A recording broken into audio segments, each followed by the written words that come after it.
बिस्मिल्लाहिर्रहमानिर्रहीम। General physics में खुशामदीद। General physics में आज हम बात करेंगे centre of mass and centre of gravity. बहुत इजी है, अक्सर बच्चे इसमें कंफ्यूज होते हैं कि centre of mass and centre of gravity में फ़र्क क्या है। तो सबसे पहले आते हैं सेंटर ऑफ मास की तरफ। सेंटर ऑफ मास हम यूँ डिफाइन कर सकते हैं, center of mass of a system is such a point where applied force cause the system to move in the direction of the force without rotation। यानी अगर एक सिस्टम पे फोर्स अप्लाइड हो जाए तो सिस्टम में क्या आ जाएगी, हरकत आ जाएगी उसी डायरेक्शन में जिस डायरेक्शन में फोर्स अप्लाइड हो, लेकिन सिस्टम में रोटेशन क्रिएट नहीं होगा। अगर सिस्टम में रोटेशन क्रिएट हो गया तो हम इसको सेंटर ऑफ मास यानी उस पॉइंट को हम सेंटर ऑफ मास नहीं कह सकते। एग्जाम्पल एक ले लेते हैं कि हमारे पास एक रॉड है जिसके दोनों एंड्स पे मुख्तलिफ मासेस है, मतलब एक साइड पे मास कम है, दूसरी साइड पे मास ज़्यादा है।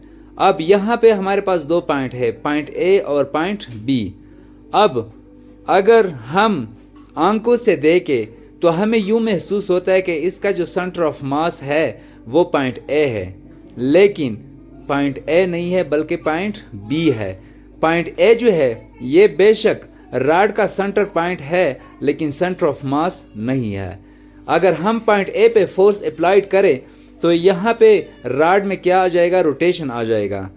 अगर पॉइंट बी पे हम फोर्स अप्लाइड करें तो इस रॉड में रोटेशन क्रिएट नहीं होगा, बल्कि ये रॉड जो है ये आगे की तरफ मुंह हरकत करेंगे।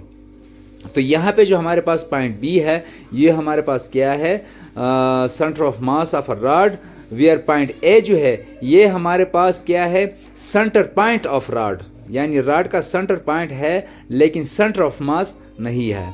तो उम्मीद है कि आपको सेंटर ऑफ मास क्लियर हो चुका होगा। अब आते हैं सेंटर ऑफ ग्रेविटी की तरफ। सेंटर ऑफ ग्रेविटी क्या है? हमें पता है कि दुनिया में हर कोई चीज़ जो है वो मैटर है, और मैटर किस चीज़ से बनी है, पार्टिकल से, और हर पार्टिकल पे फोर्स ऑफ ग्रेविटी एग्जर्ट होता है जो नीचे की तरफ हर पार्टिकल जाने की कोशिश करते हैं। मिसाल के तौर पर हम एक रॉड ले लेते हैं, उस पे पॉइंट लेते हैं ए बी सी डी ई। अब जब हम देखते हैं कि यहाँ पे जो तमाम पॉइंट है A B C and D, तो ये हर पॉइंट नीचे की तरफ कोशिश करता है, नीचे जाने की कोशिश करता है, लेकिन ऐसा नहीं है।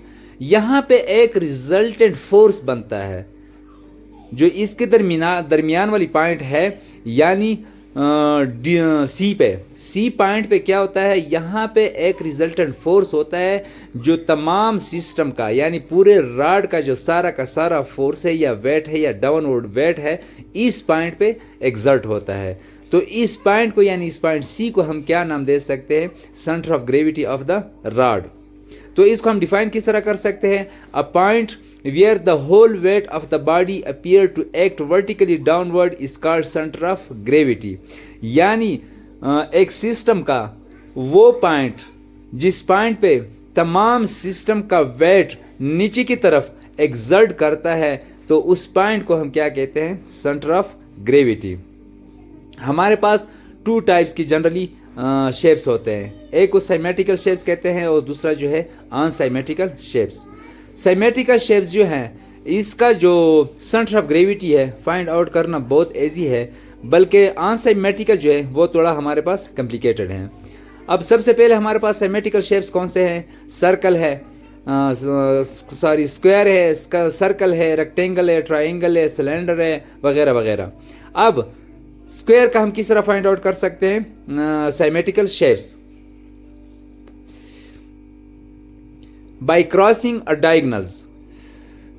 डायगोनल्स ड्रा करते हैं। जिस पॉइंट पे डायगोनल्स एक दूसरे को क्रॉस करते हैं उस पॉइंट को हम क्या नाम देते हैं, centre of gravity of square. इस तरह सर्कल का हम किस तरह फाइंड आउट कर सकते हैं, बाय क्रॉसिंग डायमीटर। हम डायमीटर ड्रा करते हैं, जिस पॉइंट पे डायमीटर एक दूसरे को क्रॉस करते हैं उस पॉइंट को क्या नाम देते हैं, centre of gravity of circle. इस तरह रेक्टेंगल जो है बाय क्रॉसिंग डायगोनल, इस पे हम डायगोनल क्रॉस करते हैं, लेकिन जिस पॉइंट पे डायगोनल एक दूसरे को क्रॉस करते हैं या कटते हैं या इंसेक्ट करते हैं तो उस पॉइंट को हम क्या नाम दे देते हैं, centre of gravity of rectangle. इस तरह हमारे पास ट्राइंगल है बाय क्रॉसिंग मेडियंस, यानी हम मीडियंस को क्रॉस करते हैं, जिस पॉइंट पे मीडियंस एक दूसरे को क्रॉस करते हैं उस पॉइंट को हम क्या नाम देते हैं? Centre of gravity of triangle. अब सिलेंडर जो है, एक सिलेंडर हमारे पास है। सिलेंडर में दो सर्कल होते हैं, एक ऊपर साइड वाले में एक सर्कल होता है, एक नीचे जो इसका एंड होता है उसमें भी सर्कल होते हैं। तो सबसे पहले हम ऊपर वाले सर्कल में डायमीटर खींचते हैं। वहाँ पे जो डायमीटर है एक दूसरे पॉइंट को क्रॉस करते हैं, एक दूसरे डायमीटर को जिस पॉइंट पे क्रॉस करते हैं, और इस तरह नीचे वाला जो सर्कल है उसमें डायमीटर ड्रॉ करते हैं, और वहाँ पे जो एक पॉइंट है जिसमें डायमीटर एक दूसरे को क्रॉस करते हैं, ये दोनों पॉइंट आपस में मिलाते हैं, एक लाइन बनता है। उस लाइन को हम नाम देते हैं एक्स एक्सेस, और इस एक्स एक्सेस का जो मिड पॉइंट है उसको हम नाम क्या देते हैं? Centre of gravity of cylinder. अब आते हैं अनसिमेट्रिकल तरफ। अनसिमेट्रिकल किस तरह पॉइंट आउट कर सकते हैं? फॉर एग्जांपल हम 3 पॉइंट लेते हैं पी क्यू आर, और ये ऑब्जेक्टिव टाइप में आपको आ सकते हैं कि ये जो अनसिमेट्रिकल शेप्स है इसका सेंटर ऑफ ग्रेविटी हम किस तरह फाइंड आउट कर सकते हैं? आपने लिखना है सिंपली के प्लम लाइन से। यानी यहाँ पे हम एक स्टैंड लेते हैं, स्टैंड पे लटका देते हैं पहले पॉइंट पी।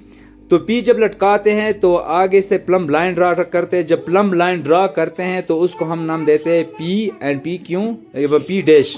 इस तरह फिर क्यू पे आ जाते हैं, पी पे प्लम लाइन ड्रा करते हैं, उसको क्यू एंड क्यू डैश का नाम देते हैं। इस तरह आर पे प्लम लाइन ड्रा करते हैं जो आर आर डैश बनता है। जब ये सारे प्लम लाइन एक दूसरे को क्रॉस करते हैं तो इस पॉइंट को हम क्या नाम देते हैं? Centre of gravity of unsymmetrical shape.